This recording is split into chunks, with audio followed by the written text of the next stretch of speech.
Bueno, os vamos a dejar con la conferencia que dio Hugo, nuestro compañero Hugo en Valladolid, pero teníamos que hacer este disclaimer porque el audio veréis que no es ninguna maravilla, así que os pedimos disculpas. Es el audio que nos ha llegado, lo hemos limpiado para que sea lo más nítido posible e igual creemos que por su interés, bueno, pues debe ser servido como hacemos siempre.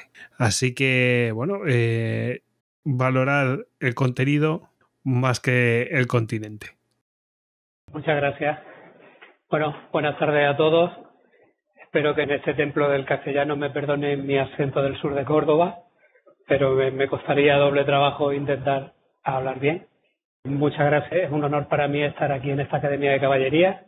Le doy las gracias al coronel Aguado, le doy las gracias al teniente coronel Pascua y por supuesto a los alumnos que han venido hoy aquí a ver de qué va esto del Camino Español. Todo el mundo sabe que el Camino Español es una proeza logística, o al menos todo el mundo ha oído que es una proeza logística, pero yo diría que el Camino Español es mucho más. Y vamos a dedicar esta primera parte de la presentación a ver todo lo que implicó el Camino Español, porque claro, cuando se hizo lo que se considera el primer camino en 1567, en realidad no existía un Camino Español, sino ese fue la primera vez que hubo que llevar soldados a Flandes con un ánimo de comunicar Lombardía con Milán, y entonces a partir de ahí pues se decide que ese va a ser el camino.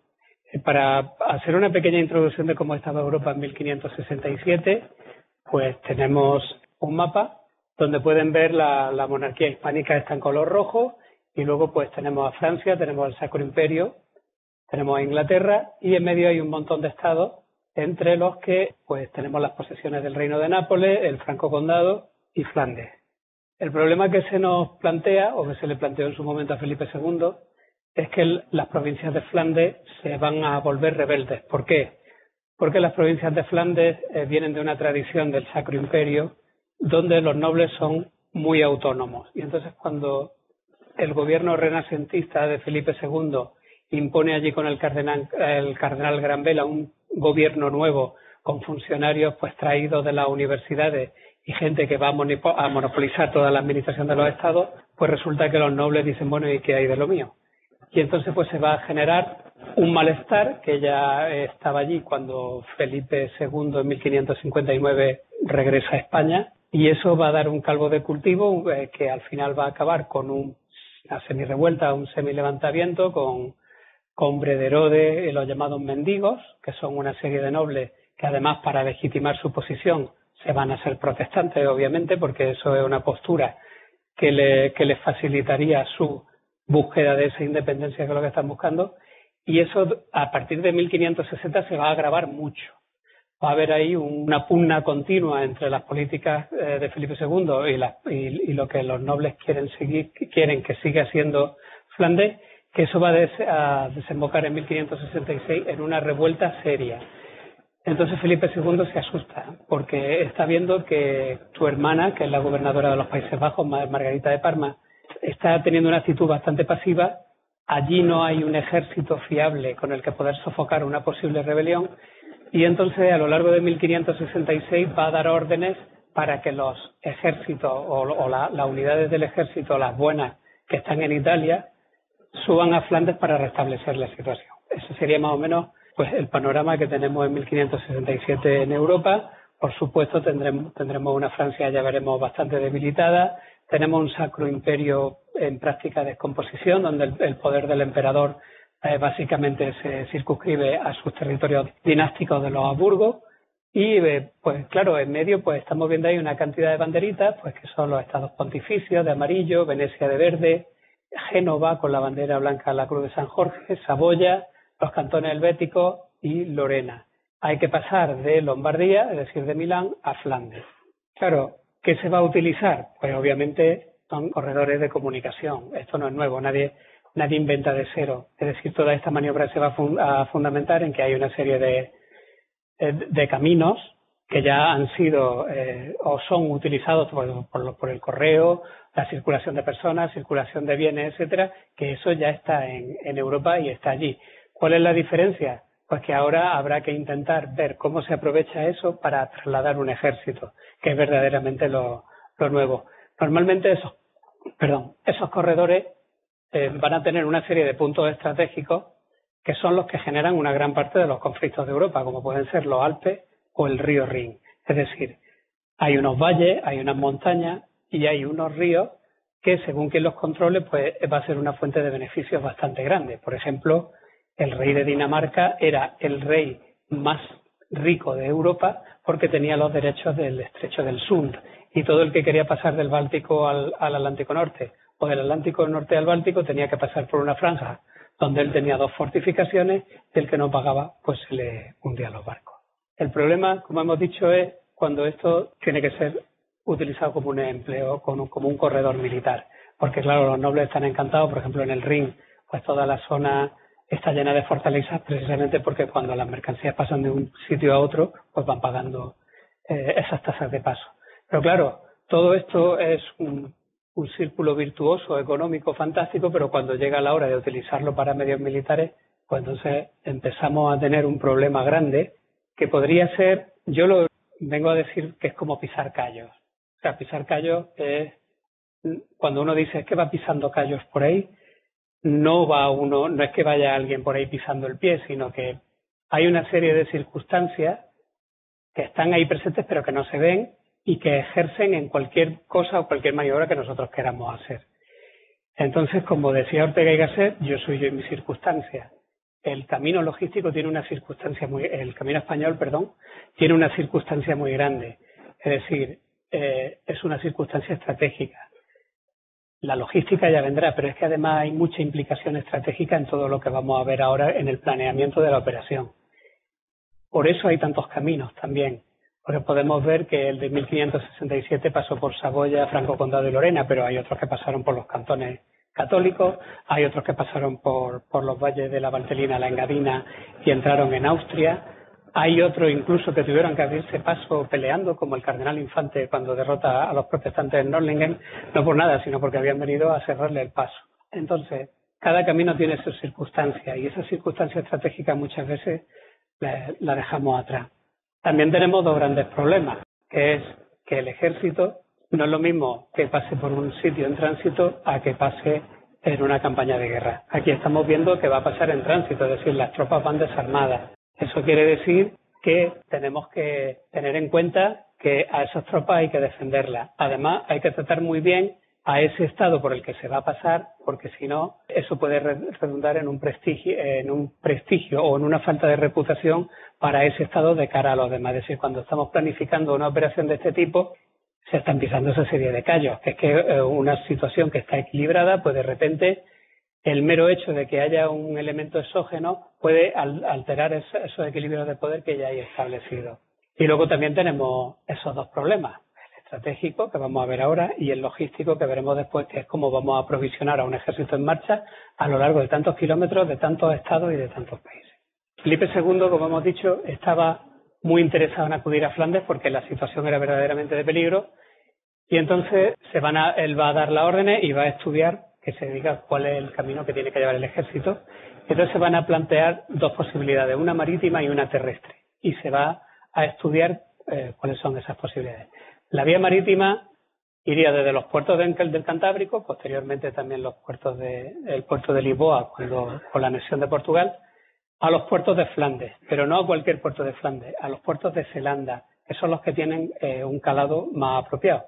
Y estos pues van a ser los puertos de Ámsterdam, puertos como Flesinga, etcétera, en general Zelanda. ¿Cuál es el problema o los inconvenientes que tienen? Pues por un lado tenemos que en 1558 los franceses conquistan el puerto de Calais y lo convierten en una base corsaria. Tenemos también que se crea una base hugonote. Los hugonotes es un movimiento protestante calvinista francés que va a desestabilizar Francia durante prácticamente un siglo, lo va a tener sumido en constantes guerras civiles, y entonces ellos se van a hacer fuertes en el puerto de La Rochelle y también montan ahí una base corsaria. Luego tenemos también la guerra con Inglaterra, cuando se rompe con Enrique VIII, toda la política de los reyes católicos se viene al suelo. Antes teníamos refugio en los puertos de Inglaterra, pero eso va a desaparecer también, con lo cual tampoco tenemos ese refugio en los puertos de Inglaterra. Luego tenemos otra dificultad añadida, que son los mendigos del mar, que son estas tropas rebeldes al rey de Flandes, que como todavía no dominan el territorio, lo que hacen es refugiarse en Inglaterra o en otros puertos de estados del Sacro Imperio, donde Felipe II no tiene potestad para actuar, y van a estar también molestando en el canal, sobre todo cerrando esas vías de acceso de Holanda y Zelanda a cualquier barco que quiera ir, ya sea en flota o sea por su cuenta. Y luego también tenemos otro problema, que es que si no se puede ir a Flandes, bien es cierto que se podría ir al sur de Flandes, que los estados que hay allí son católicos y son amigos, pero el problema que hay es que ahí están los bajíos, y los bajíos pues son bancos de arena donde los barcos de calado hay un problema muy grande de que puedan quedar encallados, por lo cual también hay que descartar. Es decir, en teoría la vía marítima no es posible. Además, habría también un problema de reputación para Felipe II, porque si logra desembarcar en uno de esos puertos de Zelanda, pues tendríamos que son países que están dominados por una nobleza levantisca. Desde ahí tendría que ir a Bruselas, y cualquier problema que hubiera en el camino, pues por ejemplo, que impidiesen un desembarco o que los pudiesen acosar mientras llegaban a Bruselas, pues eso resultaría en un desprestigio internacional muy grande. De hecho, Bernardino de Mendoza, uno de nuestros grandes soldados y diplomáticos de la época, dice en su crónica, dice: a los conjurados es facilísima cosa estorbar el desembarco de su majestad y la gente de guerra que le acompañase en Zelanda, por estar Holanda confinada y ser su gobernador el príncipe de Orange. O sea que la vía marítima va a quedar cerrada. Con eso nos tendremos que ir a la vía terrestre. Los corredores militares tienen una ruta previa por mar, como vemos ahí, que sería pues desde Cartagena, desde Barcelona, que no la he dibujado, desde Cerdeña, desde Nápoles, aunque desde Nápoles también iban por tierra cuando había buenas relaciones con Roma, o desde Sicilia. Y todas esas tropas llegaban a Milán, que era donde se organizaba el ejército para futuras expediciones. No es la primera vez que se utilizan corredores militares para llevar tropas españolas a otros sitios. Es decir, el camino español no es una cosa que se funde ex novo. Por traer solo algunos ejemplos, pues tenemos, por ejemplo, la expedición a Viena de 1532, no la de 1529, donde ya había habido unas cuantas compañías defendiendo Viena del asedio de los turcos. En 1532 el sultán vuelve a amenazar Viena, y entonces una unidad militar española que había en Umbría, que venía de sitiar Florencia porque habían conquistado la ciudad, para restaurarla y devolverla a la familia Medici, que era aliada española, pues aunque se licencia parte de ese ejército, hay una parte que va a quedar sin licenciar en Umbría y que va a pasar allí el invierno de 1531, y que es la primera referencia que se tenga de la palabra tercio, puesto que se le va a denominar el tercio vivo. 1531, invierno, con el maestre de campo Vélez de Guevara. Bueno, pues la verdad es que duró muy poco, esa unidad se reformó muy pronto. Parte de ella va a ser origen del tercio de Nápoles, puesto que unas compañías van a bajar a Nápoles a hacer guarnición, pero otra parte va a tener que ir a Viena a enfrentarse a esa posible invasión del sultán. El sultán, cuando oye que vienen tropas españolas, se da la vuelta, con lo cual no va a haber ningún tipo de incidencia, pero bueno, existió. En 1532 hubo una marcha a Viena. Luego tenemos también, por ejemplo, la Liga del Malcalda, cuando se rebela contra el emperador Carlos V, y el emperador acude con su ejército imperial, y donde iban, por supuesto, los arcabuceros españoles, que en 1547 a orillas del Elba pues derrota en la batalla de Mühlberg a los protestantes. También se hizo obviamente un tránsito de tropas en campaña para llegar a esos lugares. Tenemos otra menos conocida, pero también muy interesante, que es el tercio de Nápoles, que va en misión a Hungría y a Transilvania, de hecho, con el maestre de campo Aldana. Y luego vamos a tener incluso una también más tardía, ya en 1557-1560, que es cuando varias compañías también suben a Francia para la campaña que se tiene en la guerra con Francia, donde se da la batalla de San Quintín, Gravelinas, y esos tercios luego se van a quedar en Flandes, pero con esta revuelta que he dicho y este malestar, donde los rebeldes lo primero que quieren es que el ejército español salga de Flandes. En 1560 se va a ceder, y esos tercios van a volver a bajar a Lombardía, con lo cual también tuvieron que hacer un camino parecido. ¿Posibles pasos de la vía terrestre? Pues lo más sencillo era cruzar los pasos alpinos y luego coger el Rin. Cogen el Rin en Basilea, que está un poco al norte de los cantones, donde el Rin ya se hace navegable, con lo cual se embarca y se podría llegar a Flandes en muy poco tiempo. ¿Problema que tiene eso? Pues en primer lugar que estamos en territorio del imperio y en el territorio del imperio hay que observar ciertas reglas. La primera de todas es que el señor local te dé permiso de paso. Y la segunda es que el emperador sancione ese permiso de paso para que ese tránsito de tropas sea legal. ¿Cuál es el problema que tenemos? Pues el problema que tenemos es que el Sacro Imperio es un estado que hoy diríamos que estaba en plena balcanización. No solamente tenemos a los estados protestantes del norte que están ya prácticamente independizados, luteranos, la mayoría, sino que también en los confines del imperio, a medida que vamos acercándonos a las fronteras con Francia, esto es una zona, digamos, hoy diremos casi gris, porque son estados que prácticamente funcionan de forma independiente del emperador y la autoridad del imperio ahí pues, prácticamente no existe. ¿Cuáles serían esos? Pues Saboya, los cantones helvéticos, curiosamente Milán también, Lorena, el Franco Condado, etcétera. Eso es el Sacro Imperio. Esto es apasionante. Este es el Sacro Imperio en 1618, pero podría ser algo parecido, aunque no igual, 50, 60, 70 años antes. Ahí pueden ver ustedes la zona de amarillo, serían los territorios dinásticos de los Augsburgos. Luego tenemos aquí los territorios del rey de España y en medio pues hay un absoluto batiburrillo de estados semi-independientes. Los que van en color violeta serían territorios eclesiásticos y claro, cada uno tiene su naturaleza. El territorio eclesiástico es un territorio cuyo señor es un obispo generalmente. Luego tenemos también ciudades imperiales, que son ciudades que prosperan en el medievo, que no tienen nada que ver con los contornos de un señor feudal y precisamente por esa prosperidad y esa riqueza, el emperador en tiempos pasados le ofrece unos fueros y unos privilegios y entonces pues ahí que nos podemos encontrar en puntos rojos pues bastantes ciudades imperiales que no tienen nada que ver, tienen un régimen totalmente distinto del resto de estados. Luego tenemos políticas matrimoniales, es decir, eso está tan atomizado porque con un matrimonio el mapa cambia automáticamente. Por ejemplo, tenemos aquí está Prusia-Brandenburgo y esto viene a raíz de un matrimonio que es justo Jülich y Cleves. ¿Qué le pasa a Jülich y Cleves? Porque están en el Rin y es el paso que lleva a Flandes. Con lo cual tenemos un problema porque Brandenburgo es calvinista. Entonces, si ustedes ven ese mapa, se pueden imaginar el problema que resultó para Felipe II intentar trazar un camino sin crear demasiados problemas en este frágil equilibrio que ya se estaba presentando. Dice Bernardino de Mendoza, y los había en tratos con los rebeldes holandeses, a los que le iban a mandar ayuda, refiriéndose a ciertos señores feudales. Yendo los españoles en un poderoso ejército y teniendo que pasar por territorio de numerosos príncipes, no harían más que granjearse su enemistad por una intromisión tan obligatoria, y muchos tratarían de estorbarlo e incluso de defenderse. Claro, ¿de qué nos vamos a tropezar? Pues tenemos en primer lugar los cantones helvéticos. Los cantones helvéticos es la primera entidad del Sacro Imperio que se independiza del emperador. Entonces prácticamente ya actuaban de forma autónoma. Tenemos los cantones occidentales, que son los que están pegando a Francia, que son calvinistas, Berna y Ginebra. Con lo cual tenemos un paso bastante estratégico porque hace frontera también con Francia. Luego que tenemos también el Palatinado. El Palatinado es un estado que está en la Renania y cuyo gobernante, el elector palatino, en este caso Federico III, es calvinista. ¿Por qué es calvinista? Pues por lo que le he comentado antes de cómo funciona el Sacro Imperio. Federico III es de la familia Wittelsbach y la familia Wittelsbach había sido una familia histórica que había ostentado el título de emperador, pero se habían venido a menos y ahora lo tenían los Habsburgo.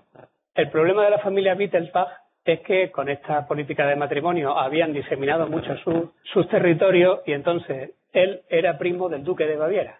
El duque de Baviera es católico, él por tanto tiene que ser un calvinista porque están en pugna. Hay que entenderlo siempre en clave de familia. Seguramente habría un segundón de los Wittelsbach del Palatinado que fuera católico por si llegaba después de una guerra alguna oportunidad de hacerse con ese electorado. Igualmente a la recíproca habría algún familiar segundón de Maximiliano de Baviera que sería protestante precisamente buscando esa oportunidad. Luego que tenemos también, tenemos a Francia. En el flanco izquierdo está Francia, también muy debilitada. Está muy debilitada primero por la guerra contra España, que la va a tener fuera de juego durante casi un siglo, después de la batalla de San Quintín y Gravelina. Francia queda muy, muy, muy tocada. De hecho, después de la muerte de Enrique II van a venir dos reyes relativamente débiles y además tienen un problema muy grande también con los hugonotes, que son la facción protestante que está buscando una legitimidad hacia la corona precisamente a través de la vía de la religión. Así que, viendo estas alternativas, pues dice, por ejemplo, Bernardino de Mendoza en su crónica: se hallaban en cualquiera de estos caminos muchedumbre de inconvenientes y tan grandes que no solo lo obligaban a su majestad, pero le forzaban a no ponerse en ninguno de ellos. Es decir, después de haber descartado la vía marítima, lo que está diciendo Bernardino de Mendoza es que Felipe II tampoco debería de pasar por ahí por el gran peligro que presenta. ¿Qué hacen al final los ministros del rey? Pues ellos llegan a la conclusión de que esta transición de tropas que hay que hacer desde Lombardía a Flandes debe pasar el máximo tiempo posible por territorios de la corona española.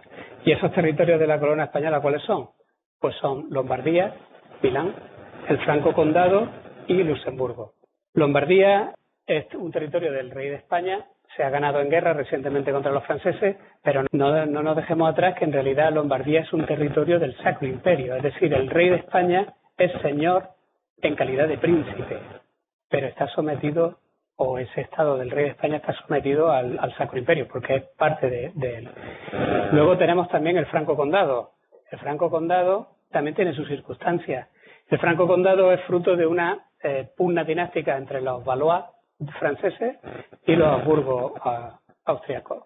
Cuando muere Carlos el Temerario, pugnan por el Ducado de Borgoña y al final, como ninguno puede realmente hacerse con él, lo que van a hacer es llegar a un acuerdo. Y se va a quedar el Ducado de Borgoña en Francia y el condado, que es el Franco Condado, se lo va a quedar a Habsburgo, con varias cláusulas. Y las cláusulas son que deben observar siempre una estricta neutralidad, porque como ven están en mitad de dos esferas grandes de poder, con España ya si la sumamos serían tres, de no luchar entre sí, y además incluyen una cláusula que es de libre tránsito de tropas, con lo cual por allí cualquiera podría usar, si tiene que transitar tropas de un lado a otro, siempre que sea efectivamente no en campaña, sino en tránsito. Y por último estaría Luxemburgo, que sería la entrada a los Países Bajos, es decir, Plaza de Thionville, que está en el Mosa, sería la entrada a Luxemburgo, y de ahí pues ya estaríamos en los Países Bajos, pero todavía quedaría otro pequeño estado ahí, eclesiástico, que es el Obispado de Lieja, que es un estado totalmente independiente, pero que como está encajonado en Flandes, pues la verdad es que ahí nunca hubo problema de tránsito. Una vez que tenemos ya Lombardía, Franco Condado y Luxemburgo, que son la maximización de por dónde pasar, o sea, el máximo tiempo posible por territorio del rey, ahora lo que hay que buscar cómo se llenan esos huecos. Pues esos huecos se van a llenar, evidentemente, con aliados. ¿Cuál es el primer aliado? El primer aliado va a ser Génova. Génova es un pequeño estado soberano que está aquí al sur, que es una ciudad comercial de toda la vida, muy rica de la Edad Media, está dominada por una élite que es conocida como la nobleza vieja, normalmente está gobernada por dos familias, que son los Spínola y los Doria, y en época de Carlos V se va a llegar a una alianza muy estrecha porque España se va a comprometer a defenderla de sus posibles vecinos, de gente que quiera atentar contra sus vías comerciales, y de defender Córcega, que es una posesión de Génova. A cambio de eso, los banqueros genoveses van a financiar a la corona, con lo cual tenemos ahí ya el puerto de Lombardía, que obviamente no tiene mar. Por ahí, también por Niza, pero sobre todo por ahí es por donde van a entrar las tropas al continente, a Milán. Ahí podemos ver a un Andrea Doria. Si cuando les digo que eran aliados, es que eran muy aliados, porque como pueden ver, se retrataban con la cruz de Santiago en el pecho, no con la cruz de San Jorge, que era la de su bandera. ¿Cuál es el otro estado por el donde debía pasar el camino? Por Saboya. Saboya también es un estado que está bastante comprometido, porque no solamente está a ambos lados de las cordilleras alpinas, sino que además es frontera con Francia y frontera con España. Y entonces pues tiene un problema muy grande siempre. Por ejemplo, en este momento es aliado del Felipe II, porque Felipe II ha derrotado a los franceses y él ahora mismo no teme por su tierra, pero es que entre 1536 y 1559 Francia había invadido Saboya. Con lo cual él busca un poco la neutralidad. Se llama Emmanuel Filiberto de Saboya. Así que siempre que puede busca la tranquilidad, pero es un aliado del que nos podemos fiar. La siguiente ficha de este camino sería Lorena. Esto también es un estado del Sacro Imperio y además por su posición que está también pegando al Rin, a Alsacia, pues también es muy estratégica. Y las grandes potencias, tanto el Sacro Imperio como Francia y como España, habían garantizado su neutralidad, aunque también es verdad que Francia se había adueñado de 3 ciudades imperiales que además son obispados eclesiásticos pertenecientes a otra tierra eclesiástica de Trèveris, que está un poco más al norte, que impedían el paso. Lo veremos después ahora en el mapa. Impedían el paso porque cortaban el Mosa. O sea que esto es una cosa que se adueña los reyes de Francia de ellos en 1522, porque están viendo ya que dominar esa zona es muy interesante a la hora de que de controlar los corredores militares. Claro, los obispados eclesiásticos es muy difícil que se pudieran defender, puesto que como no pertenecían a familias, pues tampoco tenían valedores. Es decir, si en un golpe de mano se conquistaba una ciudad, pues esa ciudad inmediatamente dejaba de pertenecer a la Iglesia. De eso hay largo y tendido en el Sacro Imperio. La Guerra de los 30 años va de eso, e incluso todavía había pleitos a principios del siglo XIX sobre usurpaciones de tierras eclesiásticas cuando desaparece el Sacro Imperio en 1806. ¿Qué más tenemos? Pues este va a ser el camino de 1567, pero había también otras oportunidades, por ejemplo los territorios de los Augsburgos. Los territorios de los Augsburgos son todos estos de aquí. Además los Augsburgos con matrimonio habían ido expandiéndose hacia el oeste hasta llegar al Rin. Por ejemplo, Estrasburgo en Alsacia pues es de uno de los archiduques, el archiduque Leopoldo, que por ahí, bueno, pues no habría paz, no habría problema, pero claro, habría que atravesar los valles de los cantones helvéticos y luego cruzar el Rin. Ahí va a haber en sucesivos caminos, no en este, pero en sucesivos caminos, ahí es donde se va a mascar toda la política internacional, pues de llegar a acuerdos con los cantones católicos, los brisones, el Valle de la Valtelina, Francia intentando meterse desde el oeste para cortar ese camino. Es decir, ahí pues vamos a hablar de todas esas otras circunstancias, como dijimos antes, de que el camino es una ruta logística y sus circunstancias estratégicas, pues todas estas posibles rutas van a tener su elemento estratégico añadido. ¿Qué otras rutas alternativas había además de los caminos a Augsburgo? Pues también estaba el Rin. El Rin, ya hemos visto que en esta época con Federico III, el elector del Palatinado, no se podía porque lo había cortado. Incluso en 1568 se va a hacer con un botín de 150.000 escudos de una tropa que pasaba por allí y la incautó y nunca más se volvió a saber del dinero. Pero sí que luego va a tener una época operativa cuando en 1620 se conquista el Palatinado. Spínola conquista el Palatinado como una maniobra de distracción para la guerra que había en Bohemia, es decir, mientras se produce la batalla de la Montaña Blanca. Y ahí durante 10 años vamos a tener un corredor en el Rin que va a estar muy bien, va a estar abierto y van a ser los mejores años del camino. Luego ese corredor se irá estrechando sucesivamente. Al final solo quedará el puente de Breisach, por el que el duque de Feria tendrá que luchar en 1633, y luego finalmente ya ni siquiera el puente de Breisach, y entonces el cardenal Infante en 1634 pues va a tener que abrirse paso luchando, y además era casi, yo diría que la última vez que hubo un camino español. Vale, veamos cuál va a ser la intensa acción diplomática que se va a establecer en el primer camino. Vemos los aliados cercanos. Lo primero que hace Felipe II va a ser enviar emisarios a estos estados del camino y también a los circundantes. Va a avisar a todo el mundo para informar del paso del ejército, de los fines del mismo, es decir, que va a los Países Bajos, y de que su intención es solamente de tránsito y, por tanto, a pedir los permisos correspondientes y preceptivos que ya hemos visto que en legalidad correspondía. Concretamente va a enviar a don Juan de Acuñavela a ver a Filiberto Emmanuel de Saboya, a don Antonio de Mendoza a ver al duque Carlos de Lorena, a un tal caballero Rolo a que informe a los cantones suizos, y se cuenta ya con que Saboya y Lorena van a decir que sí, pero obviamente eso va a tener que articularse de una manera diplomática de cara al exterior para que nadie se sienta minusvalorado en el entorno de los equilibrios de poder regionales que hay. Me gustaría leerles, si no es mucha molestia, un documento donde se detallan todas las instrucciones que envía Felipe II al duque de Alburquerque, que es el gobernador de Milán, donde le va a ir detallando cuáles son las instrucciones para que vaya informando a estos aliados de que tienen que dar paso para el camino. Voy a leer sobre las de Saboya un extracto que me parece muy interesante, porque vamos a ver el contenido de la planificación. Y dicen estas instrucciones: hay que darle razón al duque de la resolución de la ida del ejército, decirle el peligro que aquello, es decir, Flandes, corre, no poniéndole remedio, pues todos los remedios que allá pueden dar con los mismos súbditos son flacos, es decir, allí no hay ejército y no hay nada que se pueda hacer, y sin que se pueda esperar ningún buen efecto de ellos. Hay que decirle resolutamente, como por estas causas está determinado el rey Felipe II, de acudir con ejército grueso para quitarle el ánimo a los inquietos y inobedientes, de poder contrastar con su fuerza y de animar a los buenos, es decir, de estar del lado de los que son leales todavía. Y que habiendo de ser esto así, le es fuerza llevar una buena banda de españoles y caballería ligera.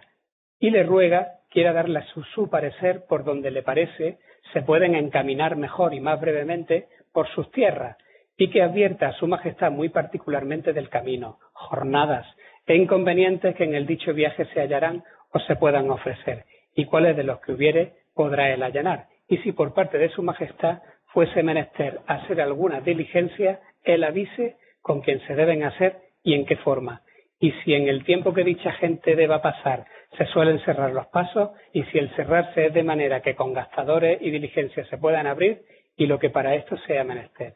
Sí, fíjense ya que en las instrucciones de comunicación a Príncipe de Saboya de el ejército va a pasar por aquí, justo con esas peticiones está empezando a haber ya información de planeamiento. A continuación, decían las instrucciones, una vez conseguido ya el permiso de paso y toda esta operación, o sea, esta información operacional que hemos visto, pues se pasa el documento a aspectos logísticos ya más concretos.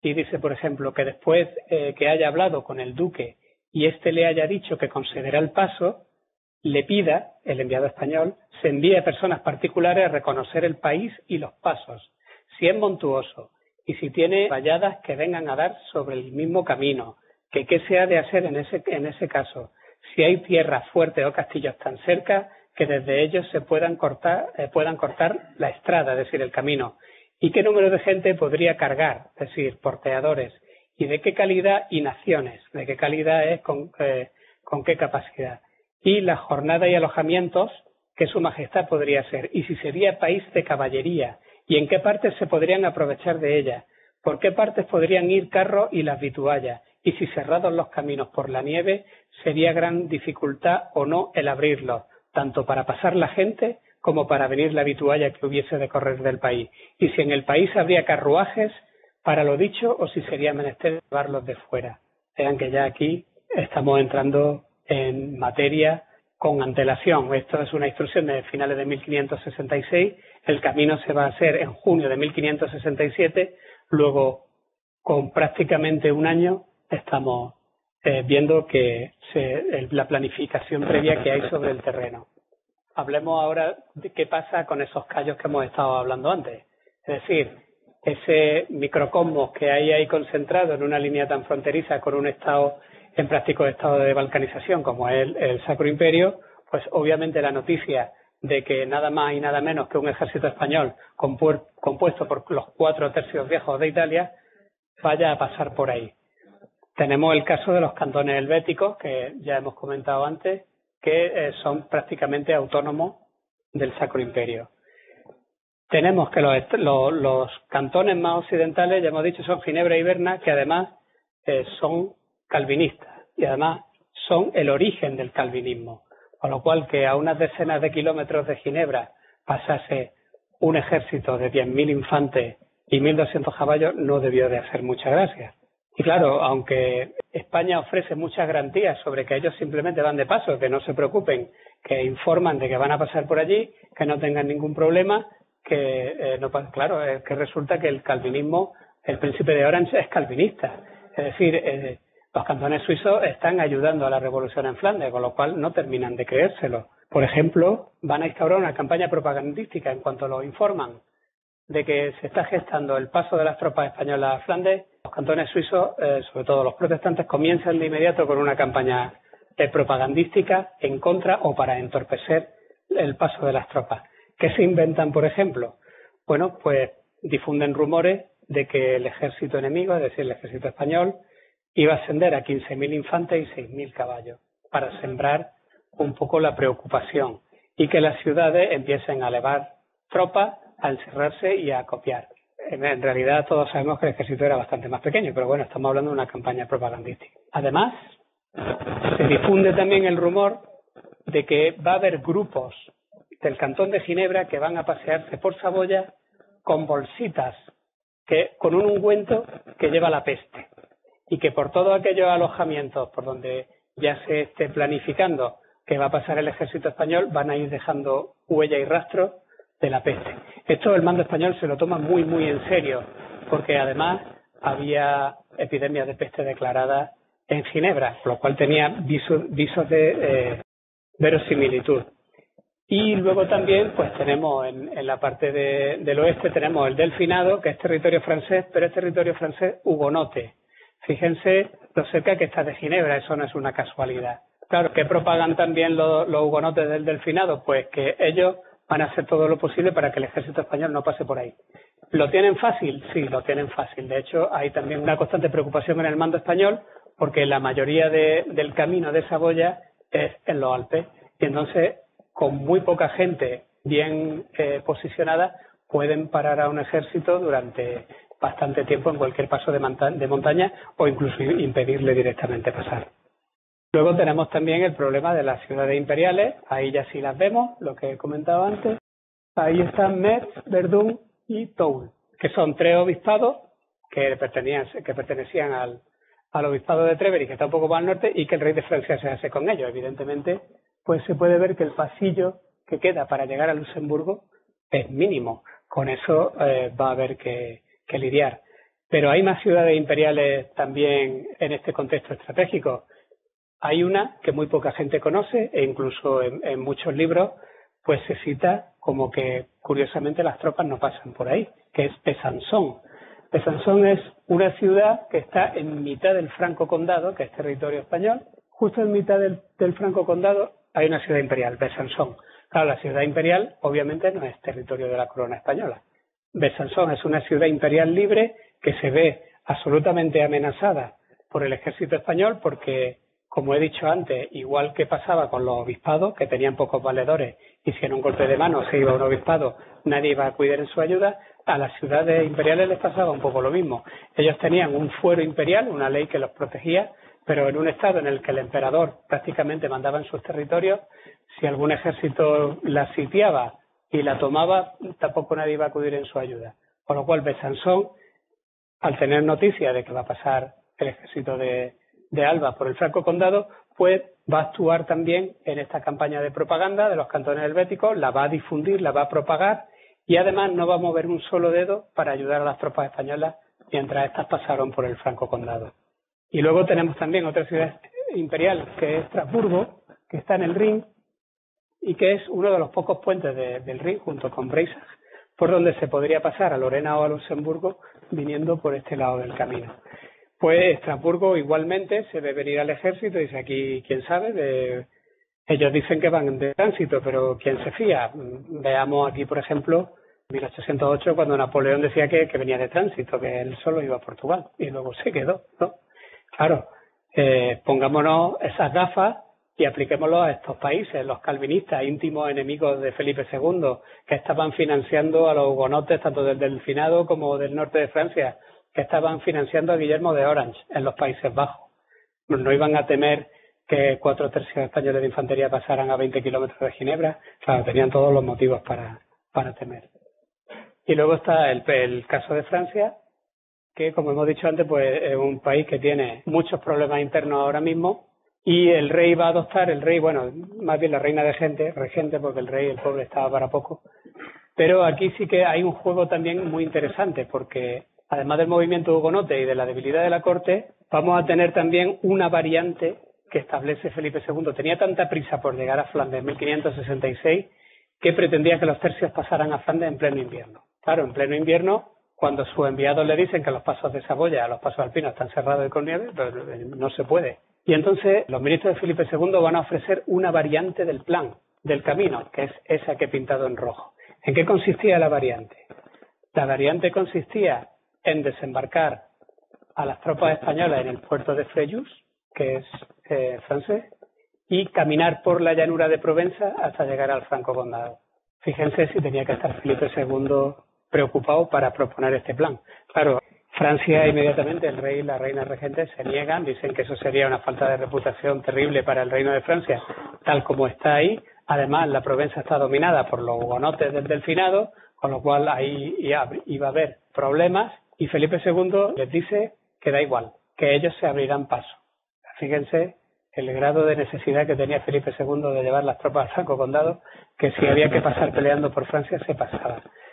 El rey francés se niega totalmente, desecha ese plan y a cambio establece una serie de medidas que van a equilibrar un poco el entorno, es decir, le va a dar a uno y a otro. Por ejemplo, el rey de España le promete que si los hugonotes del Delfinado intentan hacer algo en Saboya, él con los católicos atacará al Delfinado para obligar a retirarse, pero también va a fortalecer la ciudad de Lyon, que está también cerca del paso entre Saboya y el Franco Condado, y además, curiosamente, también va a mandar tropas a la región de Saluzzo, que es una región del sur de Saboya muy disputada también de los valles, pero va a ordenar que un ejército francés siga al ejército español jornada tras jornada a su paso por Lorena. Todas las jornadas, que fueron 12, que el ejército español pasó por Lorena, a la izquierda tuvo siempre un ejército francés. Bueno, pues esta es la circunstancia estratégica que hubo que solventar antes de poner en marcha las tropas y poner en marcha los planes logísticos de la operación. Entramos en el operativo logístico. Felipe II logran convencerlo de que no vaya al viaje. Era muy peligroso, ya hemos visto tanto por vía marítima y aquí pues lo mismo. De hecho, dice Bernardino de Mendoza, pues los humores que Alba alterase, los problemas que pudiera ocasionar Alba a su paso por el ejército, con su venida no serían tan grandes como los que removiera la persona de su majestad. Es decir, que si el rey intentaba pasar por ahí, toda esta circunstancia estratégica se agravaría en gran medida. Entonces hay que elegir a un general, a un capitán general, no solo para que dirija el paso de Milán a Flandes, sino para que una vez que esté allí garantice la seguridad de los estados y se haga cargo de las operaciones militares que haya que hacer, puesto que hay un estado de levantamiento general y puede que haya que recurrir a operaciones militares. En las instrucciones anteriores que he leído hay también un párrafo donde se dice cuáles son las calidades que debe reunir este capitán general que tiene que ir al lado del ejército. Y dice, hacer elección de la persona que ha de recoger y levantar a toda esta gente con el orden y disciplina que se requiere, pues ha de pasar por tierras de otros potentados y diferentes naciones, el cual ha de llevar carta a su majestad en blanco por todo lo que podría ofrecer en el viaje, e instrucción distinta y para particular de todo lo que hubiere de hacer, y cómo se ha de gobernar y hacer con los unos y con los otros. No va a ser nada más ni nada menos que don Fernando Álvarez de Toledo, el gran duque de Alba, que era un viejo general ya probado con Carlos V, estuvo en la batalla de Mulver, en la Liga de Esmalcalda, estuvo en el asedio de Amet. Yo diría que es el mejor general de su época. Y incluso un aspecto curioso es que Bernardino de Mendoza llega a decir que fue muy valiente a la hora de aceptar el cargo, porque tenía mucho que perder. Dice, pues entendiendo bien como quien era tan gran soldado y prudente capitán, cuántos inconvenientes y peligros se ofrecían en lo del camino y paso de la gente por Saboya y formar el ejército. Era de gran consideración poner en este riesgo y aventura lo que tenía en muchos años ganado siguiendo la profesión de soldado, en la cual todos los que continúan, si vienen a perder una victoria o jornada, no le admite la gente en descarga de ella que se ha ganado atribuyendo por el último suceso a haber sido los pasados más buena fortuna que prudencia en el ejercicio de la guerra. Es decir, con una vez que pierdas, toda la reputación se te viene al suelo. El duque de Alba va a ser citado a Aranjuez por el rey y sus ministros, donde le van a poner corriente de todo, y él se va a hacer con un estado mayor diríamos hoy, porque es un término napoleónico, a lo mejor en aquel tiempo se diría que se rodeó de su corte, y también en su corte va a tener a gente muy, muy valiosa, los mejores generales de su tiempo. Por un lado tenemos a Hernando de Toledo, que es hijo bastardo suyo, de Aldehuela, hijo de una molinera, quizá uno de los pocos deslices que tuviera el gran duque en su vida. pero que fue un valerosísimo soldado que ya actuó en tiempos de Carlos V, que luego sería miembro del Consejo de Estado de Guerra y que en el camino español va a ser el general de la caballería. Luego tenemos a Chapin Vitelli, que es un condottiero italiano, también reputadísimo, de muy antiguo, de las campañas de Carlos V. Estuvo también en el sitio de Malta, estuvo en muchísimos sitios, muy experimentado. Decía Alba que él y Vitelli harían un buen maestro campo general si estuvieran juntos y separados no serían ninguno nada. Vitelli, desde luego, era un militar muy capaz, pero tenía el problema de la obesidad. Incluso se cuenta que hubo un tiempo que se hartaba de beber vinagre para ver si adelgazaba. Claro, se quedó muy delgado, pero con toda la piel colgando, con lo cual se reían de él sus soldados y decía que ahí había para hacer varios jugones. Luego tenemos a Gabriel Cervellón, que es también un militar muy experimentado, fue incluso general de la Guardia Papal del Vaticano. Y bueno, aquí el Cervellón a los que estén acostumbrados a mirar entre documentos, pues verán que ese apellido aparece mucho porque es una estirpe de militares. Unas veces aparece Cervellón, otras veces aparece Cervelloni, y ahí hay una pugna entre los historiadores italianos y españoles para ver si realmente era Cervelloni italiano o si era Cervellón catalán. Y luego va a tener en el aspecto logístico a Francisco de Ibarra, que es el proveedor general de ejércitos y armadas del Reino de España, es decir, el máximo intendente. Un hombre muy capaz y de la absoluta confianza de Felipe II.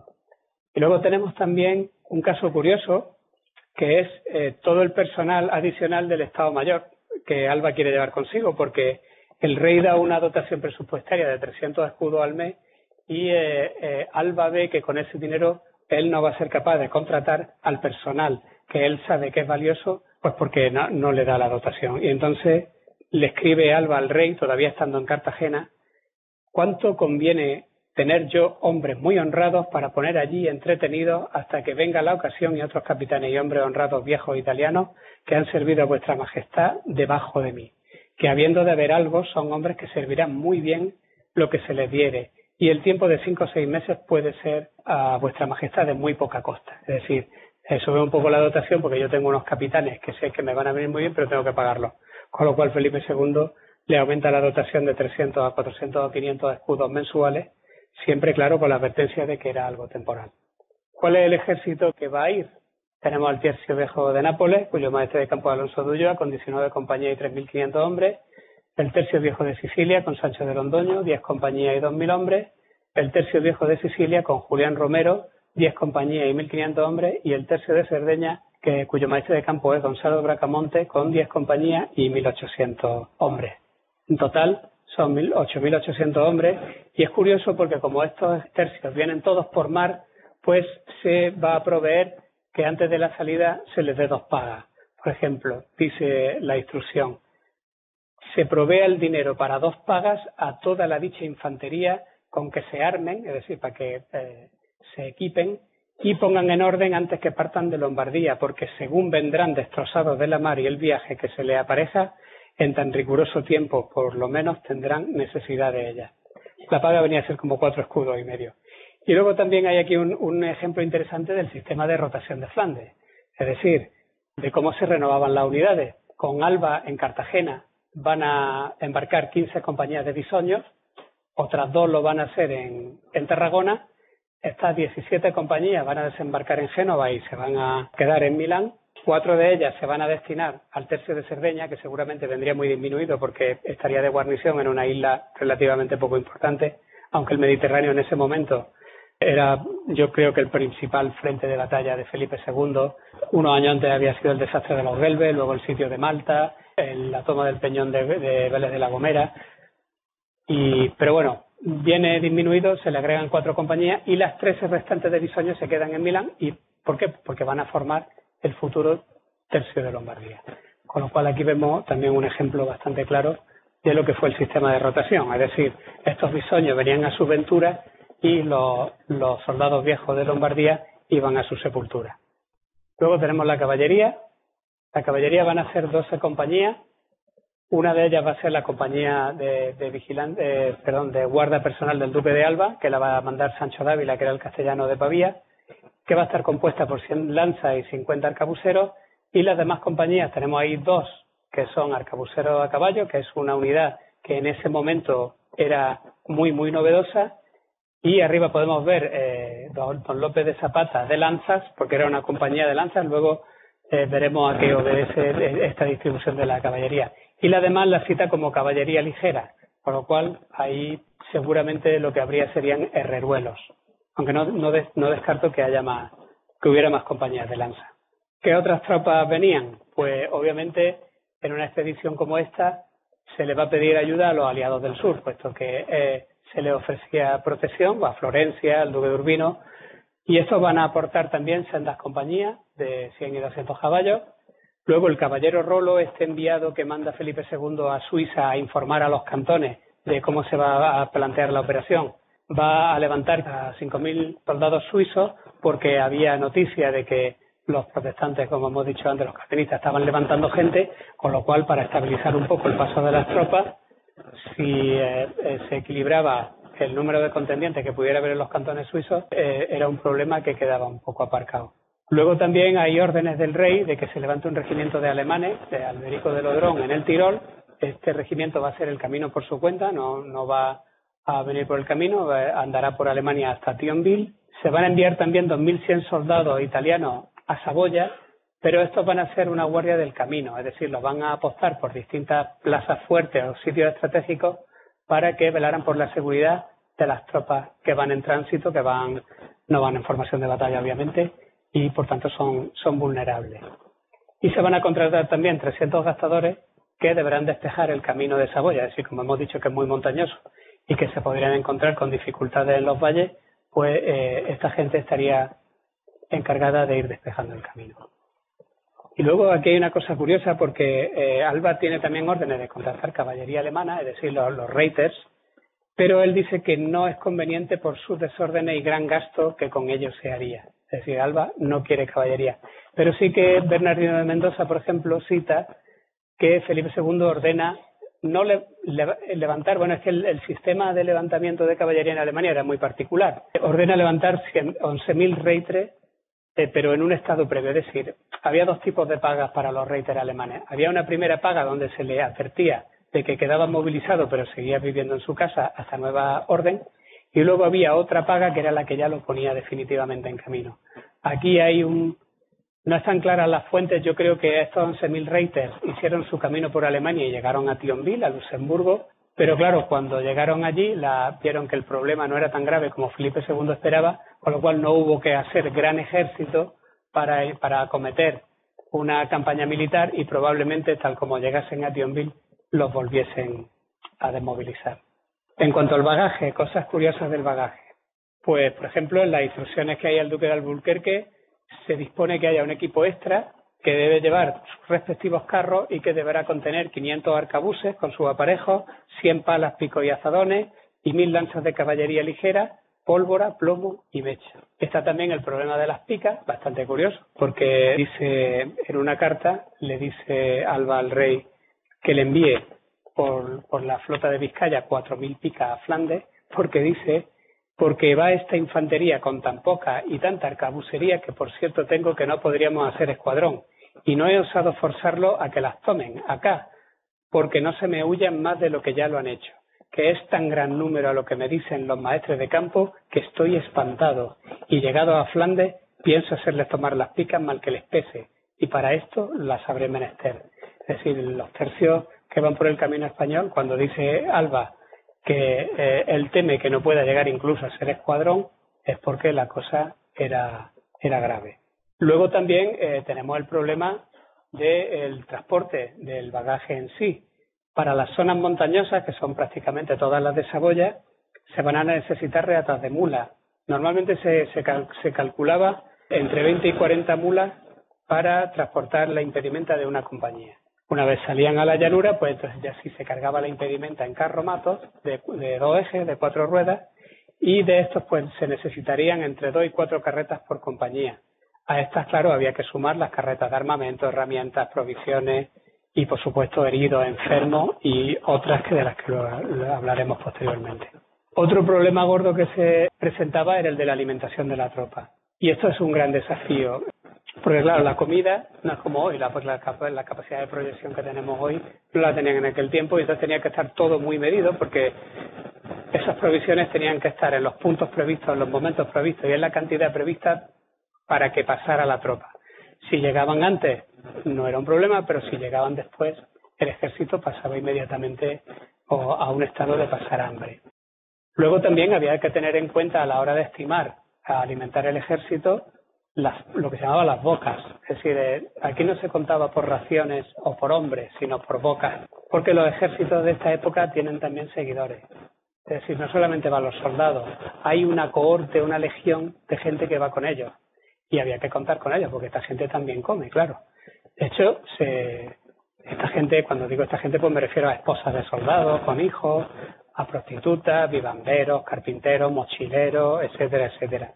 De hecho, en 1647 hubo un ejército imperial de 30.000 efectivos que llegó a tener unos acompañantes de 127.000 efectivos. De hecho, el ejército se consumió por el camino, se deshizo. Era uno de los ejércitos de Galas, cuando el cardenal Infante intenta tomar París, que fue una operación en pinzas. Luego, pues la operación imperial del sur falló porque el ejército se deshizo por el camino, porque por la imposibilidad de sostener a este grandísimo número de gente. ¿Qué se va a hacer en 1567? Pues como te hemos dicho, que somos 8.800 infantes y 1.200 caballos, y como estamos contando con un grupo de seguidores, todas las previsiones en todas las etapas se van a calcular para 16.000 bocas y 3.000 caballos, de lo que podemos inferir una cifra de acompañantes de unas 6.000 personas, que es bastante baja, y de unos 1.800 caballos, que pues probablemente fueran los carros del propio bagaje. En corredores militares de Mauso se establecen también almacenes con munición de boca a unos precios muy asequibles, pero este no va a ser el caso del Camino Español, porque nunca se sabía cuándo iba a ser, y entonces mantener el sistema de almacenes era más caro que el aprovisionamiento sobre la marcha. Aquí tenemos un ejemplo de acompañantes. Esto es un cuadro de Sebastian Brandt, donde se pueden ver a esa corte de seguidores que va con el ejército. Podemos ver al fondo los carromatos del bagaje, y en primer plano pues podemos ver a las mujeres con sus hijos, gente de más calidad montada a caballo, pues van con alimentos, unos van descalzos, otros van calzados, ya dependiendo de las posibilidades de cada uno. Y hay un aspecto importante, porque todos los maestres de campo de la época, en la tratadística, ellos insisten en que el soldado tiene que ser soltero. Y porque claro, hay uno muy gracioso que dice que el soldado cuando se casa se llena de hijos, dice literalmente. Claro, eso es un problema desde el punto de vista de un ejército en marcha. ¿Cómo se soluciona eso? Pues con las mujeres públicas.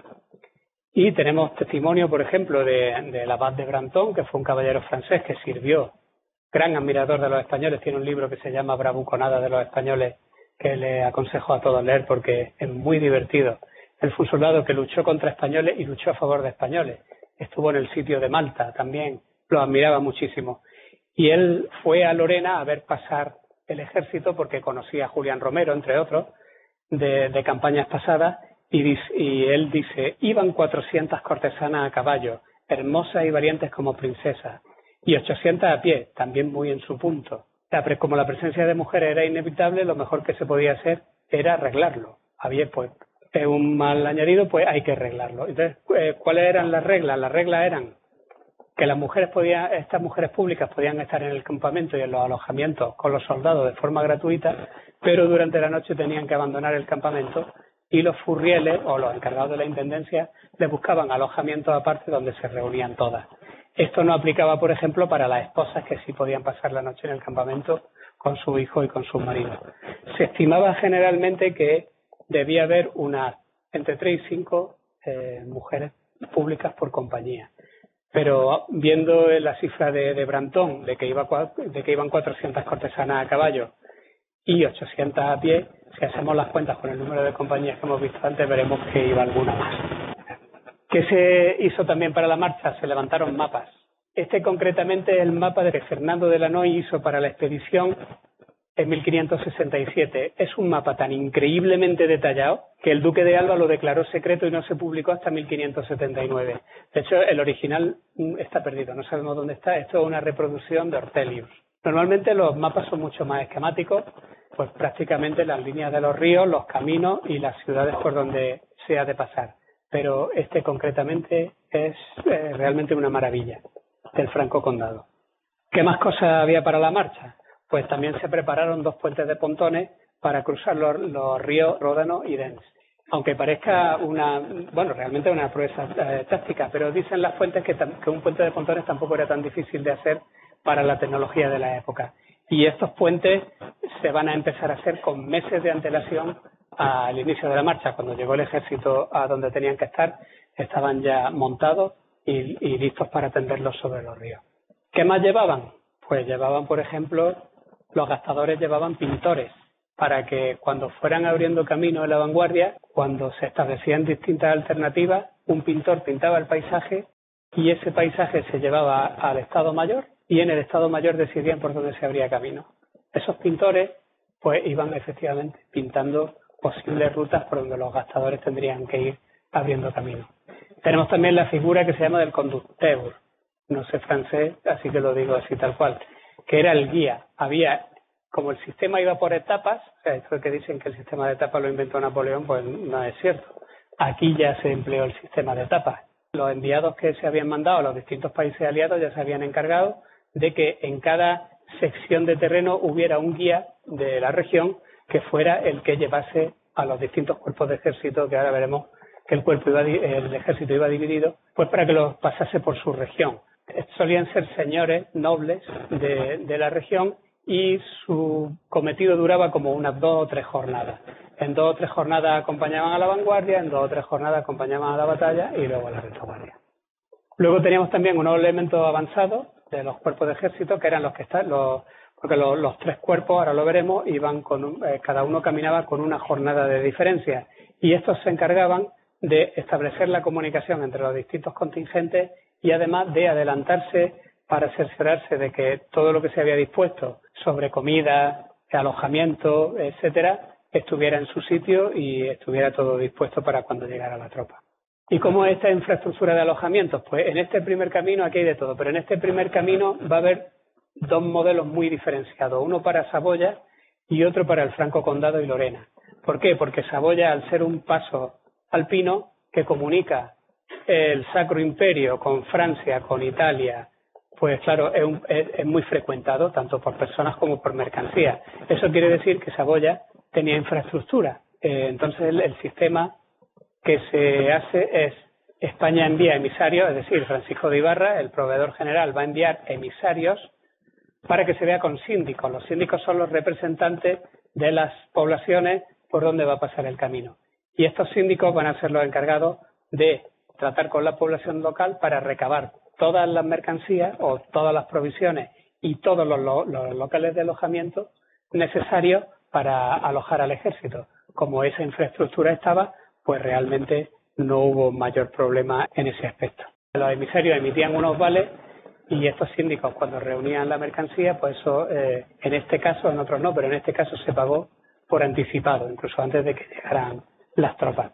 Y luego tenemos el Franco Condado y Lorena, que son sitios de menor paso, no son tan importantes como Saboya, con lo cual no había una infraestructura que pudiese absorber a tal cantidad de gente, y aquí esto va a ser un sistema más democrático.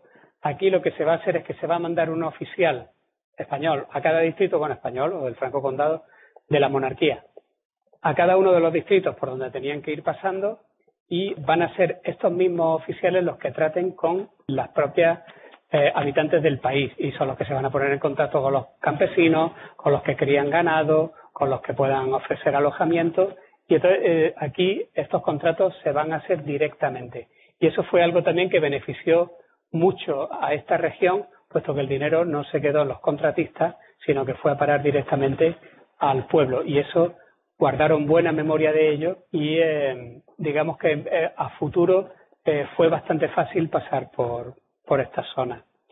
Todos estos vales que se le dieron, curiosamente, se compilaron en un documento de 411 páginas, y una vez que estuvieron todos, se satisficieron las cantidades de inmediato. Respecto a la comida, se adoptaba también, porque en este primer camino no, y además hubo problemas, y entonces sí se va a instaurar en los siguientes, que es el reparto de la comida. Al principio pues bueno, se ponían los carros allí y al final pues se creaban tumultos, o los campesinos en las zonas donde no había contratistas, pues si no sabían leer los podían engañar y decirle este papel es por ese carromato, etcétera. Se crearon una serie de problemas grandes y entonces se va a instaurar un sistema que es el siguiente. Las provisiones se van a almacenar por especie en un sitio, es decir, el grano con el grano, el heno con el heno, y entonces va a ir el furriel mayor del tercio con los furrieles de las compañías, van a ir a esos sitios, van a retirar cada uno lo que le corresponde a su compañía previa firma del vale, y serán ellos los encargados de repartir esas provisiones o esos alojamientos entre las compañías, y así se evitaban los desmanes. ¿Qué pasaba en caminos posteriores? Pues que esto del pago anticipado, esto funcionó muy bien esta vez, pero como todos sabemos, no era un fuerte de la corona esto de pagar anticipadamente, con lo cual se va a hacer como una especie de método de contratación pública y se va a centralizar todo en contratistas. ¿Cómo se hacía? Pues el rey enviaba un comisario especial que salía con antelación a la expedición para determinar más o menos la ruta, no la ruta concreta, pero sí más o menos cuáles eran los sitios más ventajosos por donde debía pasar la ruta. Una vez que había elegido esos sitios, establecía, él ya llevaba unas estimaciones de lo que iba a necesitar y establecía una especie de pliegos donde figuraban las necesidades de alojamiento, el volumen de provisiones y el precio que estaría dispuesto a dar.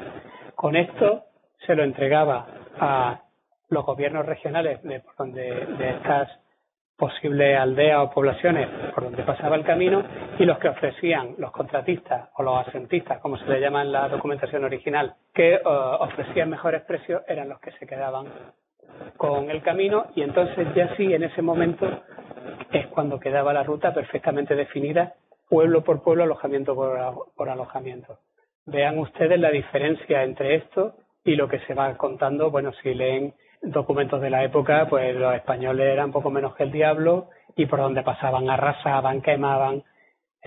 Todo esto, evidentemente, lo que lo hacían eran los que lo escribían de nosotros, es decir, los protestantes. Fíjense qué método más fantástico, porque con este método se está incentivando a la población de los territorios por donde ha de pasar para que participe. De hecho, ¿quién iba a pujar si un ejército pasase por ahí quemando, violando y destruyendo? Cuando había concursos públicos y había contratistas que pujaban, era porque todo el mundo quería tener el ejército en su población. Comparemos esto, por ejemplo, con las terroríficas marchas de Ernesto de Mansfeld en la Guerra de los 30 años, que él tenía un ejército privado y él se movía por Alemania pues viviendo sobre el terreno, y si tenía que quemar una población la quemaba, y si tenía que destruirla la destruía, y si tenía que saquear pues saqueaba. El gran reformador Gustavo Adolfo de Suecia, que le valoran muchísimo como gran innovación el que él pretendiese desgajar todo el bagaje de un ejército, porque él decía que claro, que con el bagaje el ejército era lento y que él tenía que dejar atrás el bagaje y que su ejército tenía que ir sin bagaje, porque eso le permitía una flexibilidad a la hora de acometer una campaña o de maniobrar para obtener un punto ventajoso para ofrecer una batalla, etcétera. Claro, obviamente si te deshaces del bagaje, tu ejército gana flexibilidad, pero ¿y cómo se mantiene sobre el terreno? Pues se mantiene sobre el terreno esquilmando por donde quiera que pasaban. El daño que se hace en Alemania en la guerra de los 30 años es absolutamente descomunal. Si comparamos eso con esto que estamos viendo, que es un concurso público de adjudicación de sitios mediante una puja en sobreserrado, pues es que no hay color, y sin embargo resulta que en toda la campaña propagandística pues somos nosotros los malos los que vamos quemando por ahí poblaciones y violando a la gente. Así que esto, por favor, quédese claro del grado de sofisticación que tenía el ejército español en el siglo XVI. Ya hemos hablado antes del dispositivo de la marcha. ¿Cómo se va a hacer la marcha? Pues para hacerla un poco más flexible, para que no vaya todo el ejército junto, se van a establecer 3 contingentes, que va a ser una vanguardia, donde va el duque de Alba y lleva el tercio de Nápoles, 3 compañías de caballería italiana, 2 arcabuceros a caballo españolas. Luego en la batalla va a ir el prior don Hernando, que va a llevar al tercio de Lombardía 4 compañías de caballos, yo creo que 3 españolas y una italiana, y el bagaje. Y en retaguardia va a ir Chapín Vitelli con el tercio de Sicilia, el tercio de Cerdeña y 2 compañías de caballos albaneses. ¿Cuál era la característica de estos contingentes que ya le hemos hablado antes? Pues que entre cada uno de ellos mediaba una jornada. Cuando la vanguardia abandonaba su lugar de alojamiento, esa tarde llegaba la batalla. Y la batalla había dejado los lugares de alojamiento donde llegaba la retaguardia. Y con esto podemos pasar ya a ver directamente cómo fue el camino de 1567 con todas estas acciones diplomáticas, circunstancias estratégicas, países aliados, países enemigos, etcétera, y con las circunstancias logísticas que acabamos de ver. El 17 de junio se pone en marcha el ejército, el duque de Alba llega a Turín, se entrevista con Emmanuel Filiberto de Saboya, le pide permiso para disponer de las plazas fuertes que él tenga y castillos para alojar a estos 2.100 italianos que se van a hacer cargo de la seguridad del camino de Saboya. Mientras tanto, el ejército va a pasar muestras en San Ambrogio, que está justo a la entrada del Valle de Susa. El 24 de julio se va a cruzar el Mont Cenis, que es el paso de montaña que más temían y que los gastadores tuvieron que emplearse a fondo en ampliar el camino. Hay quien dice que por ahí fue por donde pasó Aníbal cuando fue a Italia. Se van a tardar 12 jornadas en atravesar Saboya. De hecho, durante la muestra de San Ambrogio hay una cosa muy curiosa porque comenta Bernardino de Mendoza, es decir, el duque reparte 15 mosquetes por compañía. Era un arma totalmente nueva. De hecho, Bernardino de Mendoza dice es cosa de gran servicio en la guerra y para hacer mucho efecto. Y también incluso el abad de Brantón lo recuerda en su libro cuando dice Alba fue el primero en darle a los soldados los grandes mosquetes. Los mosquetes existían ya con anterioridad, pero no se usaban en el campo de batalla. Por ejemplo, España utilizaba los mosquetes en la borda de los barcos y en las plazas fuertes de Berbería. No en Europa, pero en Berbería, en las murallas, había mosquetes. Alba es de los primeros que coge el mosquete y dota a las compañías con mosquetes, lo que hoy tendríamos que decir una sesión de armas pesadas. Esto es totalmente un invento español. También cuando leamos libros sobre los reformadores, Guillermo de Nassau, Gustavo Adolfo, todos inventaron el mosquete. El mosquete ya existía y España lo utilizaba. Luego llegan a Montfleur, que es en la primera plaza del Franco Condado. En el Franco Condado se va a unir al ejército 4 compañías de jinetes borgoñones que había ordenado levantar también Felipe II. Y aquí ya el paso se vuelve más sencillo. De hecho, el propio Mendoza habla del tramo saboyano, tanto por lo abrupto del terreno como por la amenaza hugonote y de los cantones calvinistas. Ya se había quedado atrás, y dice el propio Mendoza, y se podría decir con razón que pocos ejércitos ni gente de guerra han caminado tantos días como este lo hizo, llevando la ocasión delante de los ojos y muy en la mano para poder ser rota en muchas partes y con pocos enemigos. Porque con estorbar un día el paso, cosa de poca dificultad, y que se podía hacer en tantas partes y sitios, viniera a morir toda la gente de hambre a causa de no estar habituallados los lugares por donde se hacían las jornadas para más de una noche. Lo que hemos referido antes, las provisiones y los alojamientos tenían que estar preparados en el momento del paso del ejército. Si estaban antes no pasaba nada, pero si se retrasaban, el ejército pasaba hambre, no llevaba con qué sustentarse. O sea, la coordinación tenía que ser absoluta. En el Franco Condado se va a pasar, como hemos dicho, rodeando Besançon y dejándola lejos. Se van a tardar otras 12 jornadas y se va a llegar a Lorena, cuando se llega a la primera plaza en Fontanay. El camino de Lorena, ya hemos dicho antes que fue acompañado por un ejército francés en todas y cada una de sus etapas, y además hubo que sortear los 3 obispados, antiguos obispados eclesiásticos del Sacro Imperio, que en este momento controlaban los franceses y que suponía también una amenaza. Y justo aquí hemos hablado de que Brantón acudió a ver pasar al ejército. Muchísima gente acudió a ver pasar al ejército porque se había propagado mucho su fama, y él mismo cuenta y dice, hablando del ejército, dice: de una gentil tropa de bravos y valientes soldados, bien escogidos de los tercios de Lombardía, Nápoles, Sicilia, Cerdeña y una parte de los de la Goleta, que suman en total 10.000 hombres de a pie, todos soldados viejos y aguerridos, con tanto estilo en la vestimenta y en las armas, la mayoría grabados de oro, que fueron tomados más por capitanes que por soldados. O sea que era un ejército que a su paso iba causando gran impresión en todo el que lo veía. El 3 de agosto se llega a Thionville, que es la primera plaza de Luxemburgo sobre el Mosa, y aquí prácticamente termina la parte peligrosa del camino. Luego había que llegar a Bruselas, había que pasar Lieja, que era otro estado eclesiástico pero bueno, ahí el permiso era bastante más sencillo de pedir. Y justo aquí en Thionville hay varias alusiones a la disciplina con la que las tropas habían hecho el camino. Por ejemplo, dice Bernardino de Mendoza: si bien era largo el camino, por venir los soldados con tan buena disciplina, que no deja de ser de consideración en los viajes que hace la gente de guerra, en quien se ven de ordinario desórdenes, cuando no pasan a excesos, no habiendo sucedido otra cosa que ahorcarse a la salida de Lorena a un soldado arcabucero a caballo por haber ido él y otros 2 de la compañía a tomar unos carneros, y viniendo la queja al duque, los mandó ahorcar y que devolviesen los carneros al villano o se los pagasen si no estuviesen vivos. Lo curioso es que los propios enviados, los conducteus del duque de Lorena, cuando se enteraron de lo que había pasado, pues intercedieron por estos 3 arcabuceros y le dijeron al duque de Alba que tampoco era para tanto, que no iba a ahorcar a 3 de sus hombres, pues por esto, pues que se satisficiera a los ganaderos de sus corderos, y aquí no ha pasado nada. Pero el duque de Alba se mantuvo firme y lo que hizo fue adoptar una decisión salomónica. Por quedar bien con los enviados de Carlos de Lorena, va a perdonar a 2, pero va a condenar a muerte en la horca a 1 de ellos. ¿Cómo tuvieron que hacerlo los 3? Pues se lo tuvieron que jugar a suerte, y el que perdió fue ahorcado. Y luego también el propio duque de Alba se refiere a esta disciplina en una carta al rey, porque cuando llegan a Thionville, lo que hemos hablado antes del sistema de almacenes no estaba, no habían acudido vivanderos de Bruselas que estaban previstos, con lo cual hay unos días en los que hay una gran inflación, porque al haber muchísimas tropas y poca provisión subieron mucho los precios, y eso creó algún descontento entre la tropa, por lo cual le dice el duque de Alba al rey en cuanto a la disciplina. Pero yo estoy muy dudoso de ello, es decir, de que les prometieran provisiones, y temo mucho que esto que no podré llevar a la gente de aquí en adelante en aquella orden y disciplina que hasta aquí la he traído, que por cierto ha sido la mayor que yo he visto en gente de guerra. Bueno, con esto acaba el camino. No sé, mi coronel, si tenemos tiempo.